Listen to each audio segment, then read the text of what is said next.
Bonjour à tous, dans cette vidéo, nous conclurons, Be'ezrat Hashem, les halakhot concernant la afrashat challah, le prélèvement de la challah, donc de la pâte. On avait vu la dernière fois les quantités de farine requises pour qu'il soit obligatoire de prélever la challah. On avait dit qu'on doit réciter la bracha à partir d'1 kilo 560, en tenant compte du fait que le dirham pèse normalement 3 grammes. À partir de 1 kg 200, il serait bon de prélever sans bracha, et on avait vu que d'après le Chazon Ish, d'après certains décisionnaires, on ne devrait prononcer la bracha qu'à partir de 2 kg 250, mais que cette coutume était moins répandue. Et quelle quantité de challah doit-on prélever de la pâte? La challah étant une terouma, la Torah n'a pas donné de quantité précise, n'a pas donné de pourcentage pour ce prélèvement. Donc ça voudrait dire que la moindre quantité prélevée et qui serait désignée comme terouma acquitte la pâte et la rend permise à la consommation. De la même manière que la terouma gdola, prélevée des récoltes, des productions agricoles, n'a pas de pourcentage fixé par la Torah. Là, ce qu'on appelle la terouma gdola, c'est le premier prélèvement et qui est donné au Kohen. Alors, à l'époque où la challah était donnée au Kohen, justement, donner une quantité minime à un Kohen ne serait pas respectueux. Donc, c'est pourquoi les Chachamim, les sages, avaient fixé un pourcentage de la pâte à donner au Kohen pour un particulier, pour une maîtresse de maison. Eh bien, il fallait prélever 1/24e de la pâte pour donner au Kohen quelque chose de conséquent, même si une maîtresse de maison, ou même si quelqu'un chez lui devait pétrir la quantité minimale, le romer dont on parle dans la Torah, le kilo 560 de farine, même si c'est cette quantité qu'on devait pétrir, eh bien le Kohen recevait au moins quelque chose de respectable qui ferait un peu moins de 65 grammes de farine. Donc un petit pain qui a une certaine respectabilité. On lui donne pas un petit morceau un petit grissini, quoi. C'est pas respectable, effectivement. Donc les Chachamim avaient dit 1/24e de pâte pour le Kohen, pour les particuliers, et pour les boulangers qui produisaient de plus grandes quantités, eh bien 1/48e de la pâte, donc moitié moins, un pourcentage moitié moindre, devait être donné au Kohen. Maintenant, de nos jours, comme la trouma est interdite à la consommation, la terouma ne peut être consommée que si elle est pure, que si le Kohen est pur, et donc dans un état de pureté absolue, on ne peut pas consommer la terouma, et il n'y a pas de Kohen qui serait en mesure de consommer la terouma. Donc la terouma reste interdite à la consommation, on ne respecte plus les lois de pureté et d'impureté, par conséquent, on revient à la règle de base de la Torah, la règle d'origine, qui ne fixe pas de pourcentage, on ne prélève que pour autoriser la pâte à la consommation, et donc la moindre quantité de pâte suffit pour permettre la pâte. On veille quand même à prélever un minimum d'un kazaït étant un minimum consommable. Peut-être pour se souvenir que c'était désigné à la consommation, c'était destiné à être mangé. Donc on prélève environ un kazaït, le volume d'une boîte allumette, plus ou moins. Alors, pour quel type de pâte doit-on prélever la challah?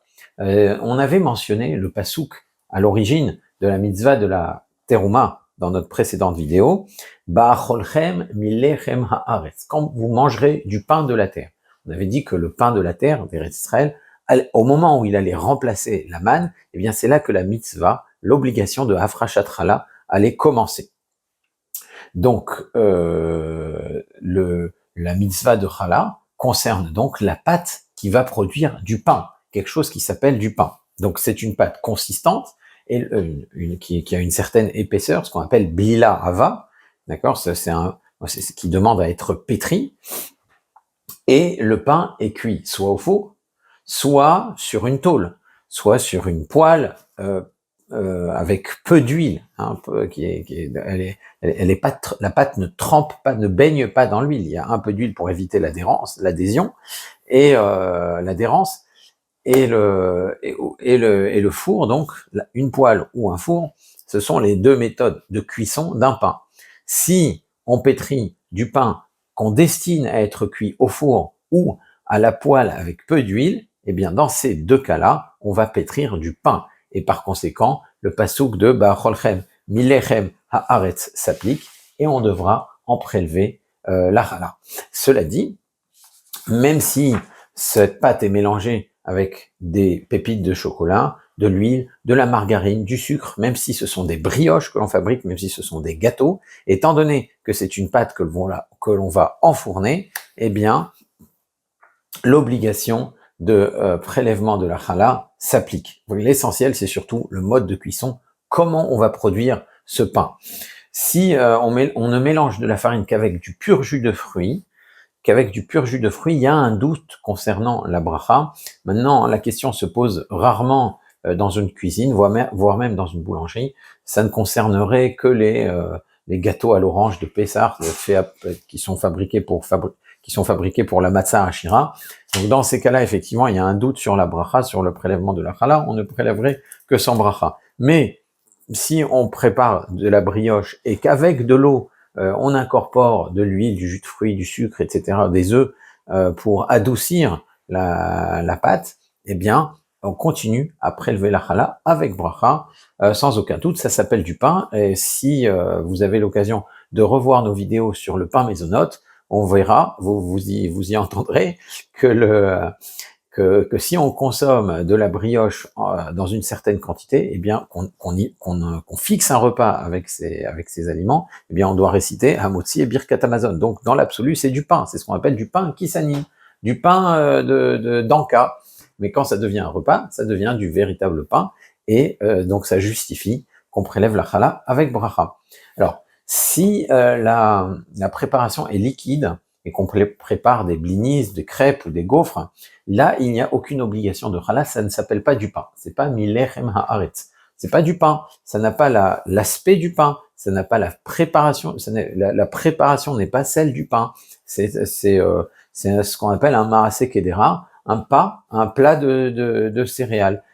Par ailleurs, même si on en mange de grandes quantités, on ne récite pas la bracha de Hamotzi et de Birkat Hamazon. Ça restera du mésonote, ça restera un plat, à base de céréales. Donc, il n'y a pas d'obligation de prélever la challah d'une pâte à crêpes ou d'une pâte à gaufres. La question pourrait se poser si l'épaisseur du blini commence à dépasser les 8 mm. Là, ça commence à ressembler à du pain. On peut dire que ça commence à avoir ce qu'on appelle tsurat lechem, l'aspect du pain, ou bien si la crêpe ou le blini en question ne se cuit pas en quelques secondes, mais en quelques minutes. Alors là, ça commence à devenir une afia, ça commence à devenir une cuisson qui est propre au pain. Et bien là, effectivement, la question du prélèvement de la challah va se poser, donc il faudra prélever sans bracha si on en fait des quantités suffisantes, si on fabrique de ce genre de blini ou de ce genre de pain sans pétra, on va dire, si on en prépare avec la quantité requise, c'est-à-dire un peu plus d'1,5 kg de farine, eh bien là, il faudra prélever la challah avec bracha. Et il faut préciser que il y a une différence entre Eretz Israël et Chutz Laaretz, c'est que en Chutz Laaretz, on peut prélever la challah même si les pains sont éparpillés, ne sont pas tous au même endroit. Par contre, en Eretz Israël, où la mitzvah de Teruma est un peu plus importante, dans l'absolu, la mitzvah de la Torah, c'est seulement en Eretz Israël, on ne doit prélever cette Teruma, cette challah, que, comme le disent les Chachamim, min hamukaf, que quand les pains sont à proximité. Donc ça veut dire que il faut que l'ensemble des pains concernés par l'obligation soient réunis dans un seul panier, dans un seul récipient, et à ce moment-là, il y a obligation de challah, et c'est de cette façon-là, en tout cas, qu'on doit prélever la challah en Eretz Israël. On ne peut pas être dans, par exemple, quelqu'un qui est mashgiach d'une usine, en Eretz Israël, il peut pas prélever dans un endroit la challah pour l'ensemble des pains de l'usine, alors qu'en Chutz Laaretz, on a le droit de le faire. On peut prélever shelo mina mukaf, même quand les pains concernés ne sont pas à proximité. Par contre, quand vous êtes en Eretz Israël et que vous prélevez la challah, on doit prélever min hamukaf. Alors la question se poserait pour ces pains-là, ces pains sans pétrin qu'on doit réunir pour pouvoir prélever la challah, parce qu'on ne pourrait pas prélever la challah avant, c'est encore liquide, on doit prélever la challah après la cuisson. Donc on rassemble les pains après la cuisson dans un grand panier, et là on peut prélever la chala, mais sans bracha, puisque il y a un doute du fait que la pâte était très liquide et on ne sait pas si on peut commencer à parler de tsurat lechem. Les cakes qui ont dont la préparation est liquide d'abord et qui sont enfournés sont aussi concernés par le prélèvement de la chala. Et là aussi, on devrait prélever après la cuisson. Donc c'est rare qu'on prépare beaucoup de cakes avec 1,5 kg de farine, hein, qu'il faut en préparer une certaine quantité, mais si c'est le cas, si on prélève beaucoup de cakes avec plus d'1,5 kg de farine, 1,560 kg exactement, eh bien à ce moment-là, on devra prélever après la cuisson une tranche de cake sur tous les cakes qu'on aura cuisinés et on acquitte ainsi l'ensemble de la préparation. Alors, encore une fois, là aussi, en Eretz Israël, il faudra réunir tous les cakes dans un seul panier pour pouvoir prélever, comme on le dit, min hamukaf, des cakes qui sont rassemblés. Si on prépare des beignets, c'est-à-dire qu'on prépare une pâte épaisse, mais cuite, qu'on va cuire à la poêle dans de l'huile profonde. Étant donné qu'on ne les cuit pas comme du pain, eh bien, il y a un doute au sujet des beignets. Est-ce que c'est du pain? Est-ce qu'il y a tsurat lechem? Ou bien est-ce que c'est ce que l'on appelle un maaseh kedera, un plat à base de céréales, comme les crêpes ou comme la dafina, que sais-je, des plats à base de céréales, comme le couscous. C'est pour cela que la halacha, quand on en consomme en général, on s'appuie sur les décisionnaires qui pensent que c'est ce qu'on appelle un maaseh kedera. C'est un plat à base de céréales. Même si on en prend de grandes quantités, on ne dit pas hamotzi et on ne dit pas non plus birkat hamazon, même si on mange des grandes quantités de beignets, comme ça peut être le cas à Hanouka par exemple. Eh bien, du fait qu'il y a un doute, on maintient borimine mezonot et à la mirya et à la kalkala quand on termine. Par contre, étant donné qu'il y a un doute concernant la chala, le prélèvement de la chala, peut-être que c'est du pain. Après tout, la pâte est épaisse. Étant donné qu'il y a un doute à ce sujet, on devra prélever la chala sans bracha de cette pâte, quand on sait qu'on va bien entendu en faire des beignets. Alors, la question peut se poser si on prépare une pâte à pain et qu'ensuite on décide d'en faire des beignets ou l'inverse. Dans tout ce genre de cas où effectivement il y a un doute, la bracha aussi ne sera pas récitée. Hein. La question se pose en tout cas. Pour une pâte à beignets liquide, il n'y a aucune obligation de prélever la chala, c'est un petit peu comme les crêpes. La pâte est liquide, le mode de cuisson n'est pas propre au pain, et donc le pasuk ba'acholchem milechem haaretz ne s'applique pas, c'est pas lechem, ce n'est pas du pain, et donc il n'y a pas de prélèvement de la bracha. Concernant le texte de cette fameuse bracha, donc on a de la pâte à pain, qu'on va enfourner, on va faire des brioches, on va faire des chalotes, donc il y a obligation de bracha, la quantité de farinier, on va prélever la bracha, comment ça se passe? Eh bien, une fois qu'on a pétri le mélange, on doit s'apprêter à dire la bracha, on récite Ba'uchata Hashem Elokeinu melech haolam asher kideshanu bemizotav vetzivanu leafrish chala. Ça c'est le texte qui est rapporté par le Rama et c'est le Minhag Ashkenaz qui est rapporté par le Aruch HaShulchan, le Rav Epstein. Il y a certains décisionnaires qui pensent qu'il faut plutôt dire leafrish teruma. C'est ce que rapporte le Rav Yosef Karo dans le Shulchan Aruch. On peut dire oui, mais là, hein, on ne sent pas que c'est cette terouma de la pâte en particulier, c'est terouma, mais il y a aussi la terouma des produits agricoles. Alors, de quel terouma tu parles? Et c'est pour ça qu'il y a certains décisionnaires, comme le Rashbar, avec Shlomo Ben Aderer, qui recommandent de dire terouma minaïsa, terouma de la pâte. Comme ça, on sait de quel terouma il s'agit. Et donc, la bracha la plus complète serait les afrish chala terouma minaïsa. Chez les Sfaradim, on a plutôt tendance à dire les afrish chala terouma, et parfois, certaines rajoutent minaïsa. Quand vous dites les afrish chala terouma minaïsa, vous avez dit la bracha avec toutes les options, on va dire c'est la bracha la plus complète en termes de nosar. Maintenant, toutes les versions se valent et on est quitte qu'on ait dit les afrish chala, ou qu'on ait dit les afrish terouma, ou les afrish chala terouma, ou les afrish chala terouma minaïsa. Dans tous les cas, on a récité une bracha qui est valable. Maintenant, encore une fois, le texte le plus complet, c'est celui qui satisfait le plus d'opinions dans les décisionnaires. Une fois qu'on a récité cette bracha, donc on prélève, on avait dit qu'on a l'habitude de prélever le volume environ d'un kazaït, et on doit déclarer Harizo Chala, ceci est la Chala, donc de cette pâte. Une fois que la Chala est prélevée, eh bien, il faut la brûler, et on peut la faire brûler dans un four avant de cuire les chalotes. Si on n'a pas dit Harizo Chala, si on n'a pas désigné explicitement la Chala reste valable et la pâte est permise. C'est pas parce qu'on a oublié de dire Harizo Chala que le monde s'écroule. Après tout, on avait l'intention de prélever, on l'a pas fait pour rien ce prélèvement, donc évidemment qu'on avait l'intention de désigner ce morceau comme étant la chala, mais seulement c'est toujours mieux de le dire explicitement, Harizo chala, ceci est la chala. Donc une fois qu'on a désigné cette chala, on doit la détruire en la brûlant, c'est ce qui se fait. On peut la brûler sur la gazinière, on peut la brûler dans le four quand on le préchauffe par exemple avant d'y enfourner les chalotes. Et bien entendu, ça ne va pas interdire le four. Bon, il vaut mieux le poser sur le fond du four que sur les plaques, évidemment, parce que ça reste quand même un pain qui est interdit. Il ne doit pas être consommé. Si on a brûlé cette chala en même temps qu'on a fait cuire les chalotes, bediavad, si ça a été fait ainsi, ça n'interdit pas le pain. Tout d'abord, la seule question qui se poserait n'est pas un problème de tam, un problème de goût, mais un problème d'odeur. Peut-être que l'odeur de la petite boule de challah, elle va bonifier, on va dire, le pain qui est permis, qui est lui est autorisé. La question peut se poser. Est-ce que recha miltahi, est-ce que l'odeur c'est quelque chose dont on doit tenir compte, ou recha lav miltahi, ou l'odeur ce n'est pas quelque chose dont on doit tenir compte. Alors dans les halachot de Issour Veheter, quand on a du non kasher qui cuit avec du kasher et qu'il n'y a pas de vapeur, il y a uniquement l'odeur.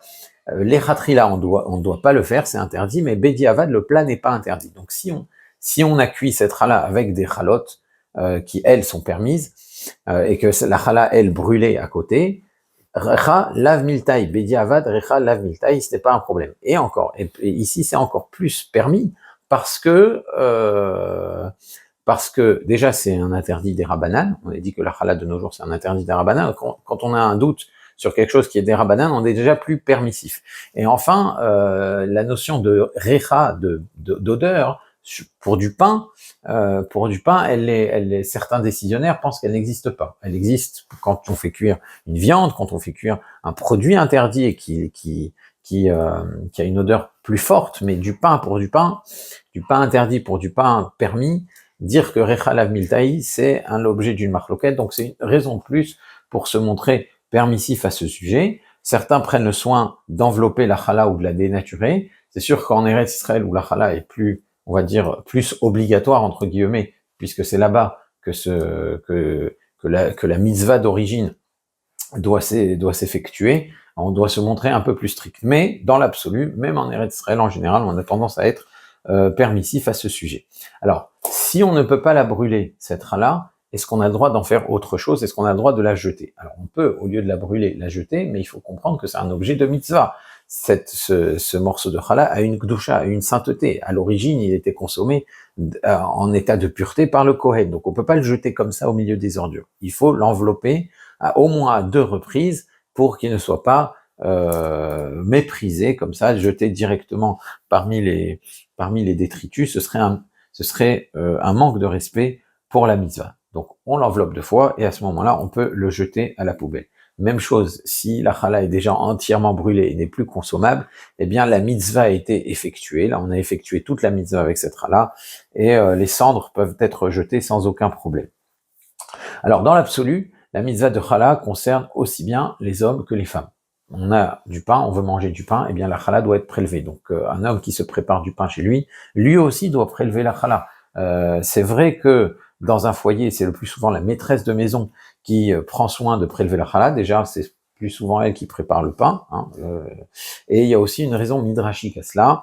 La hafrashat chala étant une forme de réparation de la faute de Chava, de la faute de Chava, la première femme de l'humanité, qui, en encourageant Adam à consommer le fruit de l'arbre de la connaissance, l'a perdu. Elle a perdu Adam Harishon, et donc les femmes qui prélèvent la chala, eh bien réparent cette faute-là. Adam Harishon était l'essentiel de ce monde, c'était lui la chala du monde, en quelque sorte la partie spirituelle de la création de l'univers. Donc, et la créature qui donnait du sens à l'univers, en prélevant la chala, on répare cette erreur, puisque Adam Arishon, qui lui donnait du sens à l'univers, a été perdu par la faute de Chava. Eh bien, en donnant du sens à la pâte, à cette pâte qu'on est en train de pétrir, en prélevant la chala, eh bien, on redonne du sens, entre guillemets, à l'univers, on redonne du sens au pain qui fait la vie de l'homme, qui lo alelechem velechem levavenosh israd. Donc, c'est une réparation de la faute de Chava. Par conséquent, ce sont plutôt les femmes qui ont tendance à réaliser cette mitzvah. D'ailleurs, c'est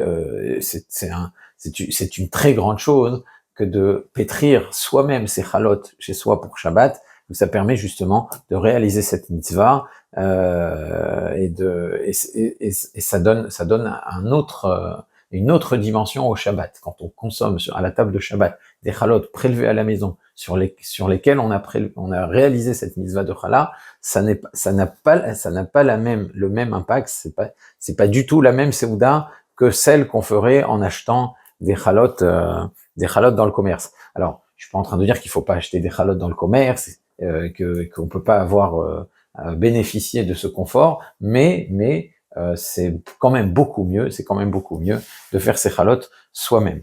On a l'habitude, quand on prélève la chala en plus, de donner de la tzedaka, de prier, et il faut se rappeler de ce qu'on a dit dans notre première vidéo. La frachat chala, c'est quand même une mitzvah qui est porteuse d'espoir. C'est une mitzvah qui a été donnée au Ham Israël alors qu'ils avaient entendu le pire décret alors qu'ils venaient de sortir d'Égypte. Ils savaient que toute une génération allait mourir dans le désert, et on leur dit quand même, ne vous inquiétez pas, vous rentrerez en Eretz Israël, vous mangerez du pain de la terre, et là vous prélèverez la chala. De même, quand les Chachamim ont institué de prélever la chala, même en Chutz La'aretz, qu'est-ce qu'ils sont en train de dire? Il faut pas qu'on oublie la chala, parce qu'un jour, on reviendra, on retournera en Eretz Israël, on mangera du pain de la terre, et donc on réalisera cette mitzvah de la Torah. Par conséquent, même en Chutz La'aretz, on doit le faire.